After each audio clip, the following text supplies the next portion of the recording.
A British car built to beat the world. The roller coaster story of the Rover Metro.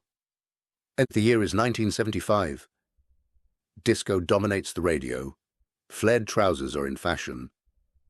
But on the streets, there is an atmosphere of absolute panic.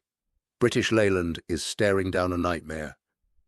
Why? Because global oil prices have skyrocketed. In late 1973, oil-rich nations made an unprecedented move, using crude oil as a weapon. With the resulting embargoes, the price of a single barrel of oil nearly quadrupled overnight. People were suddenly waiting in agonizing queues at gas stations, and massive V8-powered cars turned into worthless driveway ornaments. Panicked customers rushed to buy fuel-sipping hatchbacks like the Fiat 127, British Leyland's legendary Mini. The vehicle that invented this category back in 1959 was showing its age. Britain had just entered the common market, and they desperately needed a Super Mini to conquer Europe. The only thing they lacked was money. If you think they hadn't considered updating the Mini before, you'd be wrong. Mini creator Alec Isigonis started development on a replacement called the 9X project in 1967. This marvel was designed using less than half the parts of the original Mini. Tragically, due to political infighting, it was shelved. They bravely tried again in 1972 with the ambitious ADO 74 concept. But with the company hurtling toward bankruptcy, the projected £130 million cost was too much. Ironically, it was cancelled on the very eve of the 1973 oil crisis to save cash. Fast forward to 1975. The Super Mini project, codenamed ADO 88, was finally greenlit. This time, the company was united by one strict rule: keep the purse strings closed. With scarce funds, executives decided to reuse the Mini's veteran A-series engine. It sounded like a joke. 1940s engine architecture powering a modern Super Mini. However, engineers performed a miraculous £30 million bypass on this aging heart. By taking modifications from existing Mini variants, they tweaked the old engine so thoroughly that it became vastly more fuel economical.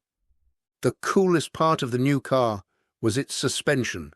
Instead of conventional steel springs, they utilized the Hydrogas system, spheres filled with hydraulic fluid and nitrogen gas designed to iron out bumps. In theory, this system was designed to link the fluid from the front and rear, giving the tiny car a smooth magic carpet ride. But when accountants realized the connecting pipes cost extra, they demanded they be scrapped. Because of this, the Metro would wait 15 years until its suspension reached its true potential. By 1978, the prototype car was ready for production. Executives confidently showed it to focus groups to test the waters. The result? The public despised the design. With flat sides and a vertical tailgate, it looked more like a commercial van than a passenger car. Panicking management urgently called in legendary designer David Batch for a last-minute rescue. In just 5 frantic weeks, Batch took that ugly van design and completely transformed it into the iconic shape that eventually launched to the world. Launched in 1980, the car hit the market with massive fanfare, promising to be a British car to beat the world. And amazingly, it was an immediate smash hit.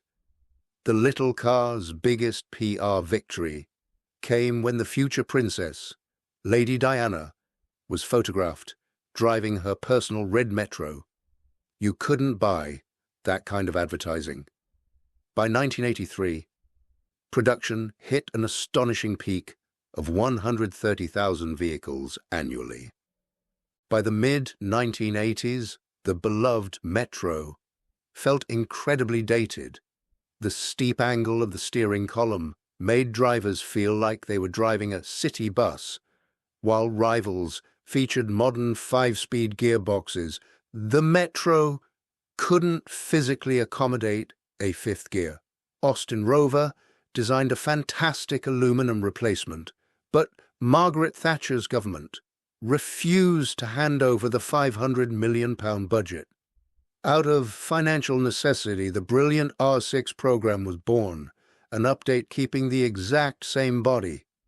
The aging car received a modern K-series engine, a 5-speed gearbox, and at long last, the glorious Hydragus suspension was connected front to rear, producing better handling. For the 1990 launch, they went with the name Rover Metro. The press absolutely adored this revamped model, and it profoundly shocked the industry by winning What Car magazine's Car of the Year award in 1991.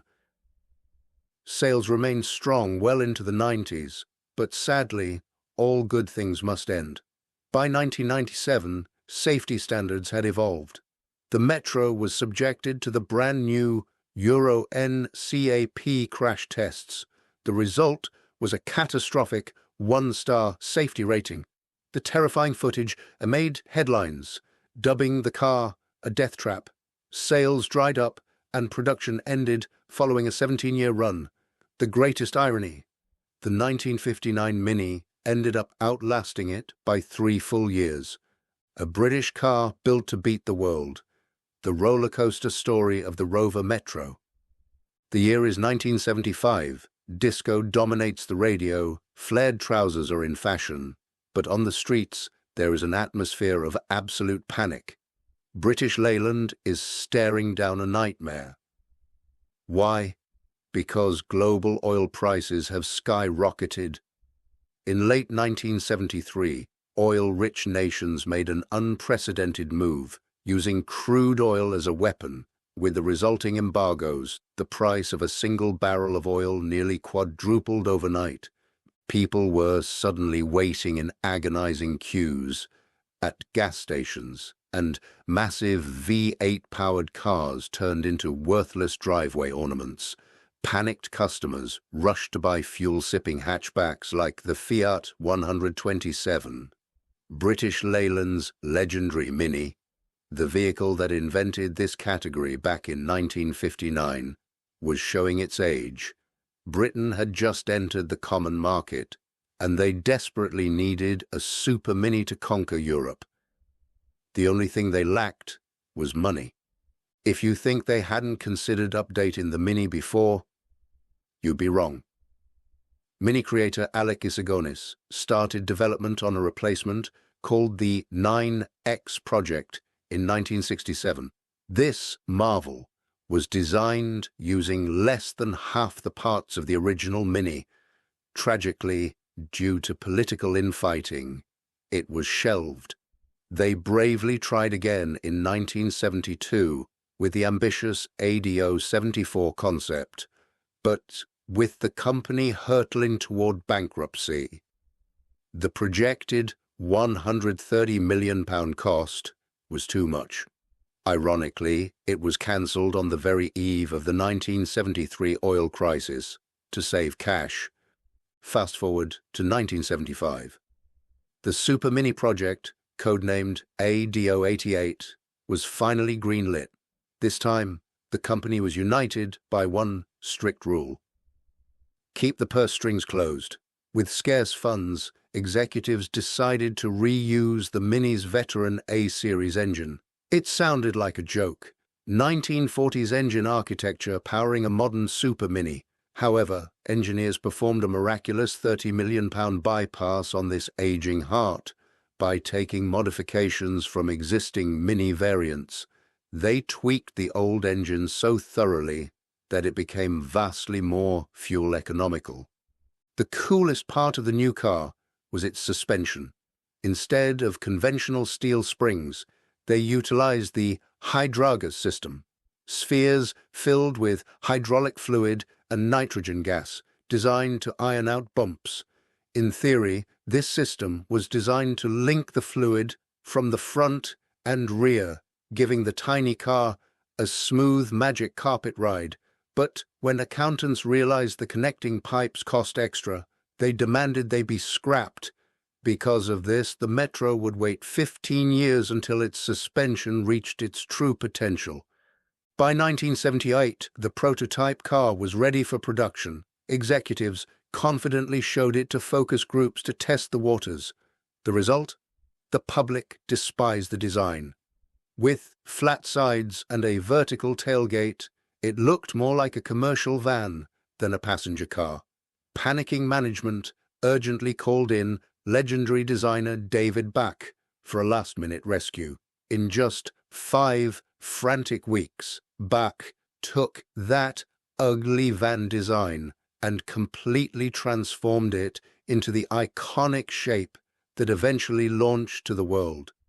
Launched in 1980, the car hit the market with massive fanfare, promising to be a British car to beat the world. And amazingly, it was an immediate smash hit. The little car's biggest PR victory came when the future princess, Lady Diana, was photographed driving her personal red Metro. You couldn't buy that kind of advertising.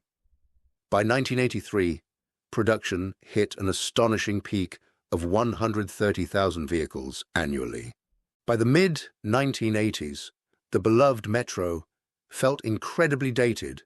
The steep angle of the steering column made drivers feel like they were driving a city bus, while rivals featured modern 5-speed gearboxes.